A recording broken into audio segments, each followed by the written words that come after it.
When Ollie Pope received his test cap, he became the 92nd person to have played for the Bunbury English School's under-15s before going on to represent England.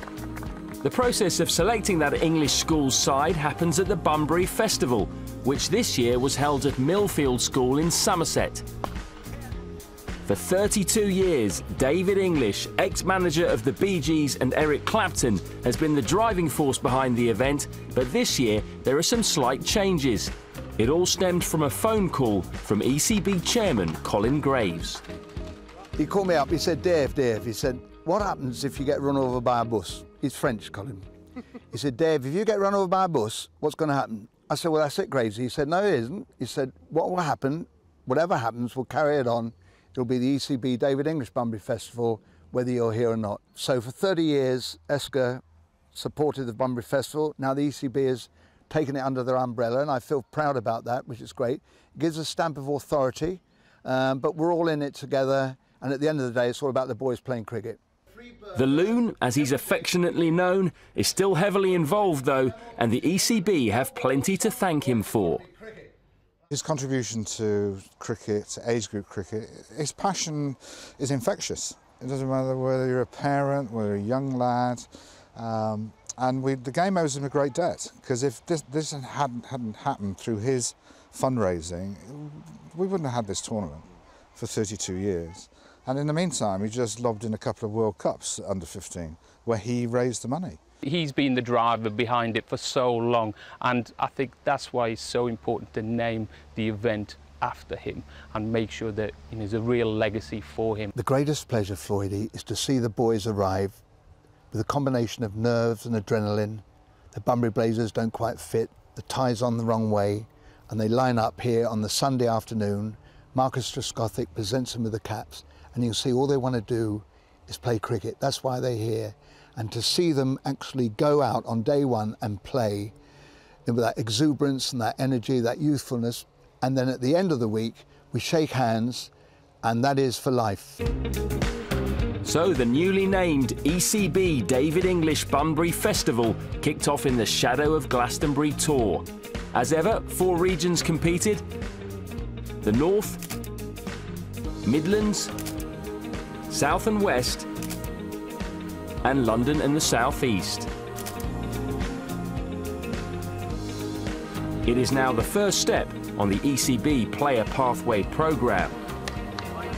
This week looks to build on the great work of clubs and schools and of course the counties, and it's the next step up, and it's the first stage in the pathway where it's the next step at under 15s. Then from this, the next stage in that pathway is the Super Fours. It's the under-17s regional competition which takes place at Loughborough at the end of August each year. And of course that leads on then to Young Lions programme that we see playing in the World Cup. It's a really early opportunity for us to have a look at the players. Players will come, players will go, but this is a great learning opportunity for that first group of players and to see how they respond to actually having that best v best. Alistair Cook said to me when he played in the Bunbury, was this the first time he could compare himself to everybody nationally? You know, where am I in terms of my ability to compare to others? Gone! Cohen strikes. Are some of these guys just a couple of years off playing first-class cricket and beyond? I would say so, yeah. I think, not that even in my tenure as being chairman of selectors, you know, picking 20-year-olds wasn't, it did happen. Ben Holyoake made his debut when he was 20, but looking at what Ed's doing is that if you're good enough, age is irrelevant, which I think is fantastic. When I play county cricket, you seem to have to be at least 27 to pass the age profile. So I think young players are playing first-team cricket earlier. Play first-team cricket earlier, you'll be playing for England if you produce the goods. Traditionally a 50-over tournament, the festival now holds a T20 competition as well. In the first semi-final, the South and West spinners suffocated the North before their batsmen, led by Gloucestershire's Will Naish, who hit an unbeaten 56, led them to a comfortable 7-wicket win. The second game was also pretty one-sided, with London and the South East keeping the Midlands to 134 from their 20 overs. They then knocked off the runs 4 wickets down with 3 overs to spare. thanks to a partnership of '84 between Essex's Nathan Kellerwan and Middlesex's Viren Patel. Once the day's action was done, it was time for the infamous Bbq and Karaoke Night, a Bunbury institution. For years, David English has made sure the festival has not just been about cricket. I always remember 2006 when there was Stokes, Root and Butler. Joe Root.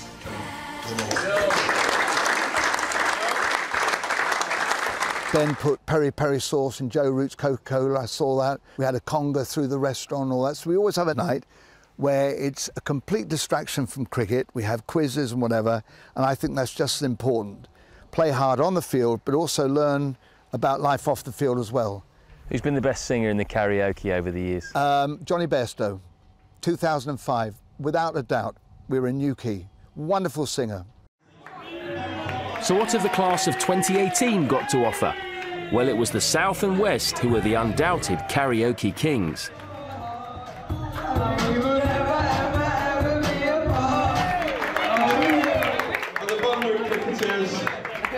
But, as ever, the last word was left to the loon. I'm proud to say she's my buttercup. I'm in love. Ooh, I'm all shook up.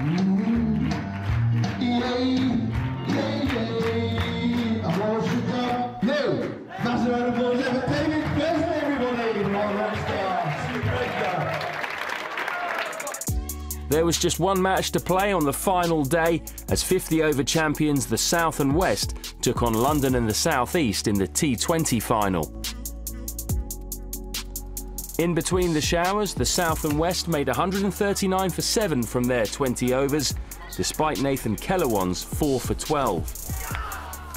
And that's another wicket, Nathan Kellerwan, well bowled. In reply, things never got going for London and the South East, and they were 99 for 6 with just 3 overs to go when rain put paid to the day.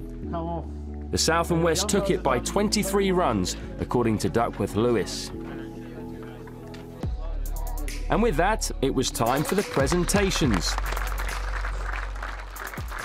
Ladies and gentlemen, boys, fantastic. It's an honour to put on the 32nd Bunbury Festival here at Millfield School. I can honestly say, in terms of facilities, the ground itself and the atmosphere, this has been the #1 festival of them all.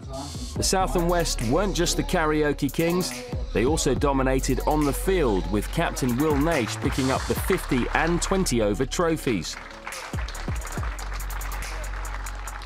The Outstanding Player Award went to Jacob Bethel of Warwickshire and the Midlands, a 14-year-old all-rounder who can do this.